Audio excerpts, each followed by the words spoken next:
Kasara railway स्थानक हे Mumbai Chhatrapati Shivaji Maharaj terminus उपनगरीय रेल्वे महामार्गावरील शेवटचे आणि महत्त्वाचे स्थानक आहे। या स्थानकातून दररोज हजार प्रवासी नाशिक, शिर्डी, इगतपुरी आणि आजूबाजूच्या ग्रामीण भागासाठी प्रवासासाठी उतरतात। मात्र एवढी मोठी प्रवासी संख्या असूनही कसारा स्थानक परिसरात प्रवाशांसाठी हक्काचे अधिकृत टॅक्सी स्टँड उपलब्ध नाही। परिणामी येथे येणाऱ्या हजारो प्रवाशांचे दररोज प्रचंड हाल होत आहेत।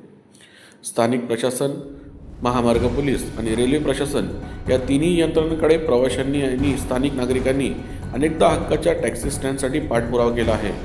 मात्र प्रत्येक वेळी या समस्येकडे कानडोळा केला गेला आहे। केवळ हक्काची जागा आणि शेड नसल्यामुळे आम्हाला रस्त्यावर उभे राहावे लागते। प्रशासनाने आमची ही गैरसोय त्वरित दूर करावी अशी संतप्त प्रतिक्रिया नियमित प्रवाशांनी दिली आहे।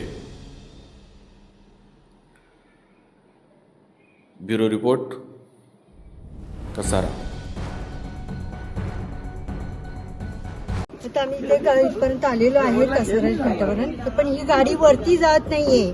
तर त्यासाठी आता हे एवढं सामान आम्ही घेऊन कसं जाणार आहे? या लोकांना पार्किंग देत नाहीये तिथपर्यंत, पण आम्हाला हे ओझं उचलून न्यायचंय, कसं जाणार आम्ही? हा लांबचा प्रवास पल्ला कसा गाठायचा आम्ही? बरं सांगा तुम्ही। हे खूपच प्रॉब्लेम मध्ये आहेत आम्ही, पण तुम्ही काहीतरी याच्यावर सोल्युशन काढा। आम्हाला चालत जायला इथून तिथपर्यंत किती त्रास होतो। गुडघ्याचा प्रॉब्लेम चालत आणि हे सामान म्हणा केवढं असतं। आता सगळ्यांकडे लोकांचे प्रॉब्लेम होतात ना, सगळ्यांच्या दृष्टीने विचार केला पाहिजे ना।